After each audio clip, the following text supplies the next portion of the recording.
Graça e paz, amados irmãos, do Papo Mais Reto, pastor Ronaldo, da Congregação Presbiteriana Monte Moriá. Estamos situados na Avenida Pasteur 631. E hoje, de uma forma excepcional, nós estamos aqui, na Sexta-feira da Paixão, relembrando a Sexta-feira da Paixão de nosso Senhor Jesus Cristo, nosso Salvador. E hoje eu quero pensar um pouco com você sobre as 7 palavras dele na cruz, lá no Calvário. É importante nós refletirmos, é importante nós conhecermos, pois tem tudo a ver com ele, nosso Salvador, mas também conosco a nossa salvação. Estejamos, pois, atentos ao que nós iremos falar nesta ocasião, de uma forma toda excepcional.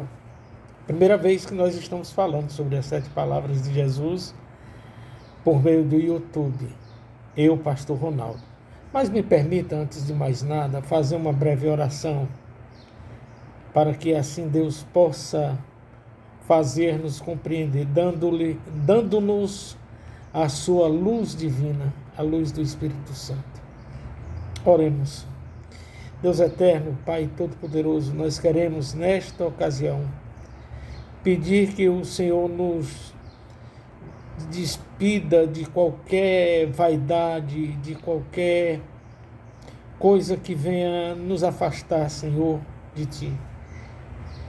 Que ao refletirmos sobre as 7 benditas palavras de Jesus na cruz, no Calvário, possamos entender o quanto Ele nos amou e o quanto Ele nos ama. Abre a nossa mente, o nosso entendimento, a nossa compreensão, e que assim possamos, Senhor, nos alegrar em Jesus, nos alegrarmos em Sua ressurreição, nos alegrarmos na vida eterna que Ele nos deu. E é pelo nome doce dEle que nós oramos, de Jesus Cristo. Amém. Então vamos pensar um pouco sobre estas 7 palavras. A primeira palavra que Jesus falou encontra-se em Lucas capítulo 23, dos versículos 33 e 34, que diz: Quando chegaram ao lugar chamado Calvário, ali o crucificaram, uma à direita, outra à esquerda. Contudo, Jesus dizia: Pai, perdoa-lhes, porque não sabem o que fazem. Então, repartindo as vestes dele, lançaram sorte. Eu quero falar nesta primeira palavra de Jesus, sobre a palavra de perdão. É isto mesmo, a palavra de perdão. A crucificação de Jesus Cristo somente ocorreu por causa, meu querido irmão e irmã, do nosso pecado. Se assim não fosse, por nosso pecado, Jesus não teria que morrer naquela horrenda cruz. Até porque a cruz era uma das piores mortes para a época. A morte de cruz era aplicada somente para bandidos, ladrões, salteadores, assassinos, cruéis. E assim Jesus se submete àquela morte. Ele nos lembra, então, do seu propósito, do propósito para o qual ele veio, de perdoar aqueles que o crucificaram. Primeiramente, meus queridos irmãos, foram aqueles que cravaram aqueles pregos em seu corpo, seus braços, entre braço e mão, nos seus pés.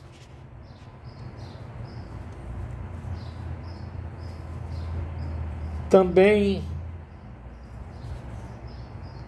por aqueles que o julgaram e condenaram injustamente.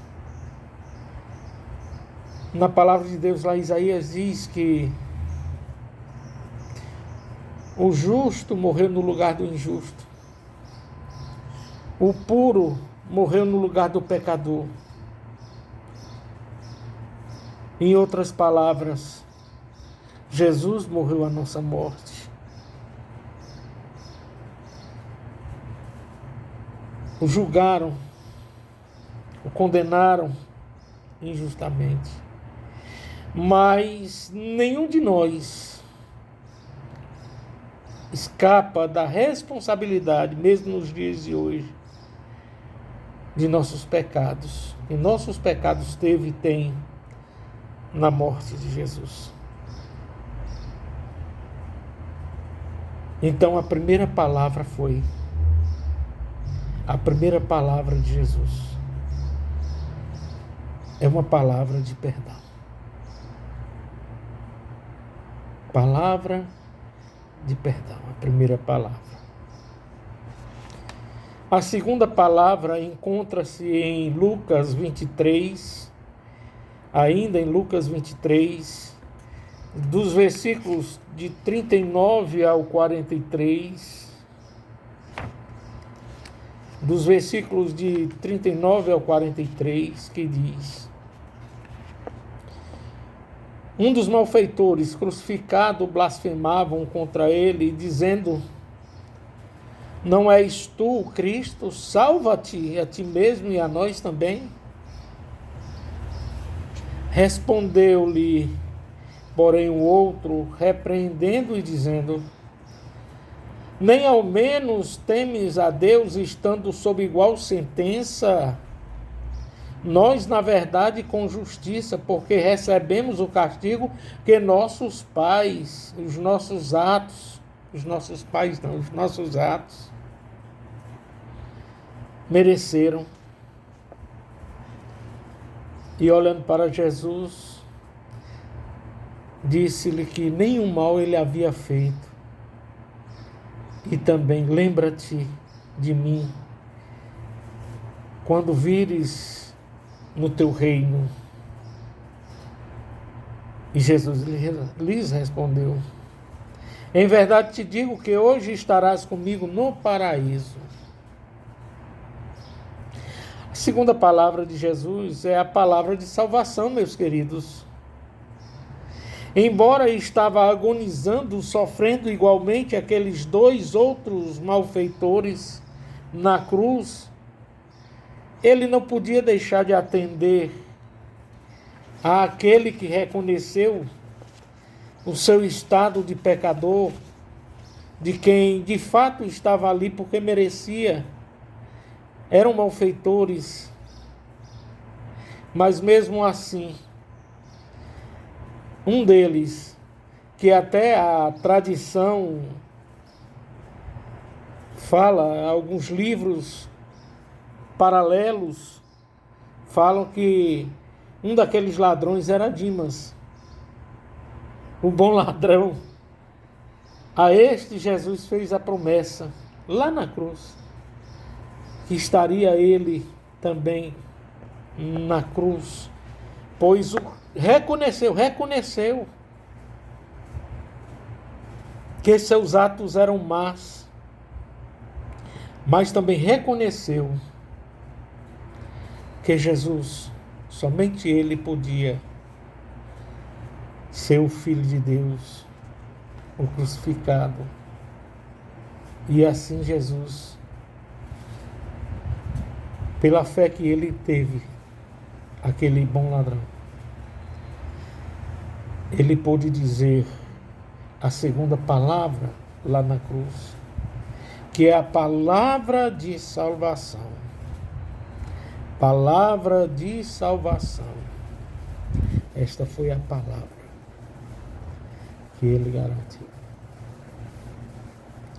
A terceira palavra, queridos irmãos, encontra-se no Evangelho de João, capítulo 19, versículos 26 e 27, que nós lemos assim: vendo Jesus sua mãe, e junto a ela o discípulo amado, era João, disse a ela: mulher, eis aí teu filho. Depois disse ao discípulo: eis aí tua mãe. Dessa hora em diante, o discípulo a tomou para casa, porque Jesus não deixou a sua mãe, meus queridos, aos cuidados dos seus próprios irmãos. Você talvez agora esteja perguntando: mas por que Jesus não deixou sua mãe aos cuidados de outros seus irmãos? Nós temos aqui pelo menos 3 motivos, 3 razões. O primeiro motivo, porque os próprios irmãos de Jesus e até a sua mãe, Maria, não aceitaram a missão dele. Este é o primeiro motivo. O segundo motivo, meus queridos, é que nenhum dos irmãos de Jesus acompanhou até a cruz. Nos evangelhos sinóticos e até mesmo no evangelho de João, você não vê nenhum de seus irmãos acompanhando, a não ser ela, sua mãe Maria. E terceiro motivo, Jesus deixou a mãe dele com um discípulo mais próximo. Aquele que a própria Bíblia, a palavra, o Evangelho diz que ele era o discípulo amado, João, o evangelista. Assim, queridos, Jesus valoriza. Olhamos pela demonstração, esta bendita demonstração, que Jesus valoriza a família, mas a família verdadeira é a de Cristo. Jesus sempre valorizou a sua família, valorizou a sua mãe, certamente valorizou o seu pai, cujo deu-lhe também uma profissão. José, ele era um carpinteiro. Certamente Jesus aprendeu o ofício de José, seu pai adotivo. E aqui eu quero chamar a atenção para algo interessante. Percebemos que Jesus, enquanto Deus, ele sempre foi Deus, ele tem um pai e não tem uma mãe. E Jesus, enquanto homem, terreno, corpo, cabelos, cansaços, tem uma mãe, Maria, uma mãe biológica, mas não tem um pai biológico. Obviamente que aqui nós não queremos e nem desejamos e nem podemos, porque isso seria heresia, desassociar as duas naturezas de Jesus. Estão tão justapostas, de tal forma que uma não se confunde com a outra, mas estão unidas inseparavelmente. Hoje, depois que Jesus se encarnou no seio da bendita Virgem Maria. Então, Jesus, aprendemos com isto, que Jesus valoriza a família, mas principalmente a sua família eterna. E nós já fazemos parte dela. Então, a terceira palavra, queridos, na cruz, é a palavra de amor. Jesus entrega a sua mãe, não aos seus irmãos. Não a seus irmãos, mas aquele que a de fato acompanhou, mesmo sem ser irmão biológico, o acompanhou na missão. Ao ponto do Evangelho chamá-lo de o discípulo amado de Jesus. Quarto, queridos, a quarta palavra de Jesus encontra-se no Evangelho escrito segundo Mateus, capítulo 27, versículo 46, apenas o 46, onde nós podemos ler: por volta da hora nona, clamou Jesus em alta voz, dizendo: Eli, Eli, lama sabachthani. Eli, Eli, lama sabachthani, que quer dizer: Deus meu, por que me desamparastes? Aqui está se concretizando aquilo que está lá no Salmo 22, obviamente, Salmo messiânico, Salmo 22. Jesus, apesar de ser o Filho de Deus, ele passou por tudo que um ser humano possa passar, e do pior modo possível, exatamente para ser o nosso Salvador, o nosso Redentor, para que assim, queridos irmãos, não duvidássemos dele, para que as pessoas não duvidem dele,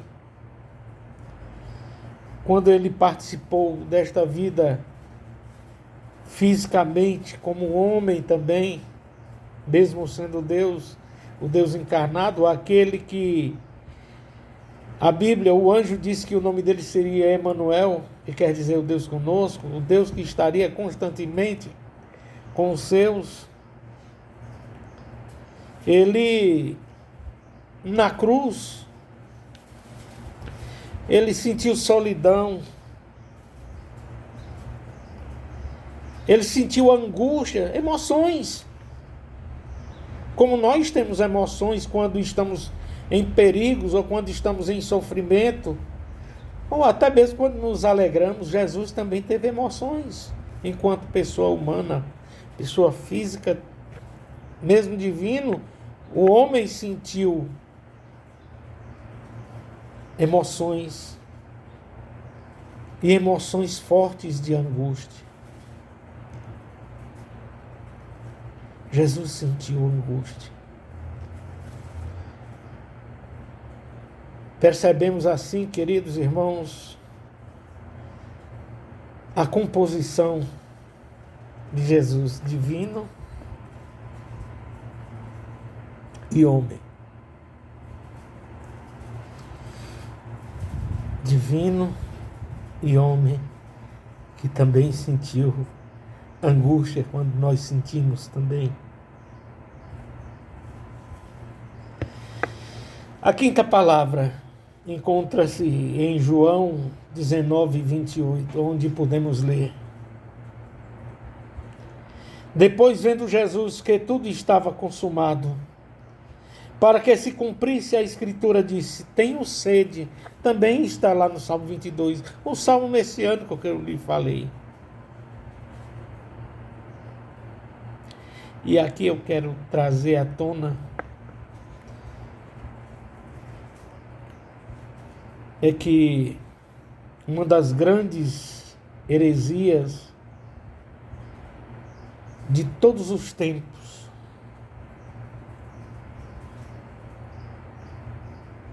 ainda hoje propagado por algumas pessoas, não iremos aqui até definir o nome desses,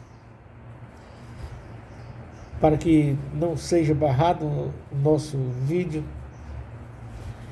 Uma das grandes heresias é que Jesus, ele não morreu fisicamente.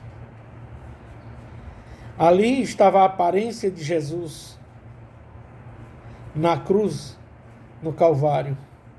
Existem até outros grupos que dizem que ali na cruz quem estava não era Jesus, Jesus o Cristo, era um outro Jesus. São tantas teorias, queridos, fantasiosas, hiláricas, e que, de fato, tenta menosprezar aquilo que Jesus fez, aquilo que Jesus sofreu, aquele sofrimento das pancadas, dos açoites, das dilacerações do seu corpo, de suas costas, quando o chicote batia, já que era um chicote de três pontas, e nas pontas haviam caniços de ossos. Outros dizem que na ponta, de fato, era uma espécie de chumbo, que aonde pegava, puxava, rasgando, trazendo consigo naquelas pontas carne do corpo de Jesus. Como negar o sofrimento de Jesus? Jesus teve sim um sofrimento físico. E a quinta palavra é a palavra de sofrimento físico. Não há como negar este fato. Os historiadores falam sobre estas verdades que os evangelhos narram. A sexta palavra, querido, está lá em João 19, versículos 29 a 30, onde diz: estava ali um vaso cheio de vinagre, embeberam de vinagre uma esponja e, fixando-a no caniço de isopo, lhe entregaram à boca. Quando, pois, Jesus tomou o vinagre, disse: está tudo consumado.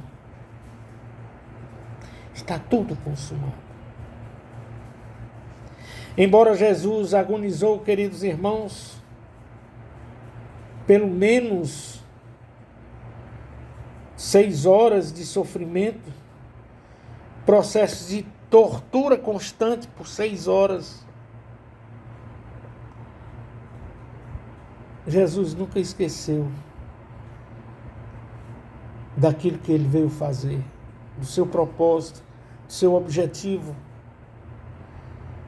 Ele nos lembra com estas palavras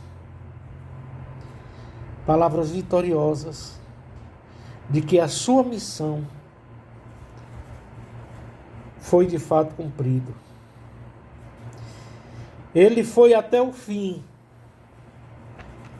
até as últimas consequências. Jesus foi até as últimas consequências. Por isso agora nós temos esta palavra de vitória. Jesus, ele é vitorioso. Ele não só foi, mas ele é vitorioso.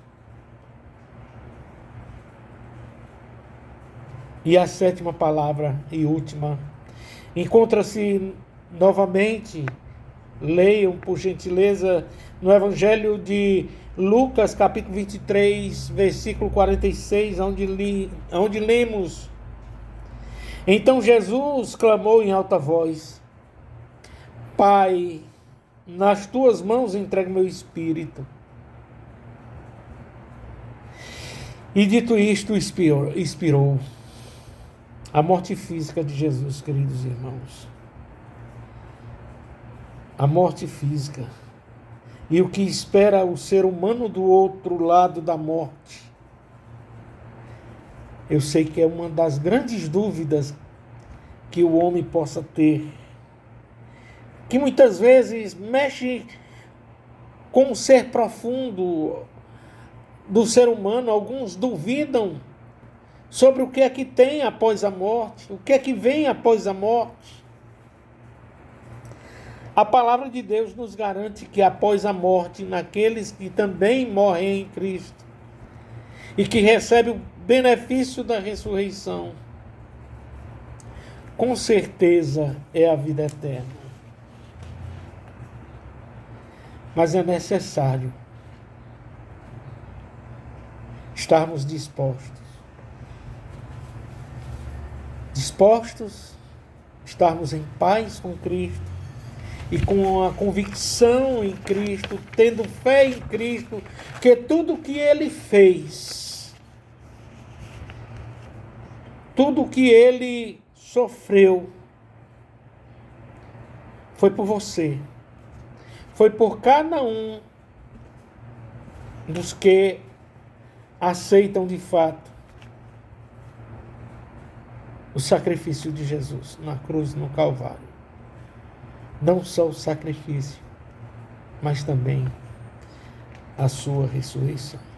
Que estas palavras, queridos irmãos, possam nos fazer pensar, refletir, meditar o quanto vale a pena servir a Jesus. Porque Ele não apenas entregou a sua vida por nos amar no passado, mas porque Ele nos ama também hoje. Seu sacrifício foi único, verdadeiro, jamais irá se repetir. O sacrifício de Jesus foi por mim e foi por você. Por todos os que aceitam este sacrifício de Jesus. Que Deus seja louvado. Que você possa refletir nas 7 palavras de Jesus, na cruz, no Calvário, e assim entregar-se plenamente àquele que iremos celebrar no domingo. Hoje celebramos a paixão de Jesus, a morte, mas iremos celebrar a ressurreição de Jesus. E quero aqui aproveitar desta ocasião, eu, pastor Ronaldo, em nome de nossa congregação presbiteriana Monte Moriá, que está situada na Avenida Pasteur 631, para te convidar a fazer parte conosco do culto da ressurreição. Do culto da ressurreição. Domingo agora. Que você possa estar conosco, vir celebrar conosco, com alegria, com disposição, cantando, louvando aquele que é digno de louvor, que agora está sentado à direita de Deus Pai, intercedendo também por nós. Venha celebrar conosco na congregação presbiteriana Monte Moriá, Avenida Pasteur 631, às 19h30. Aliás, 18h30. Desculpa, às 18h30. Celebre conosco. Será um privilégio para todos nós. Que Deus seja louvado.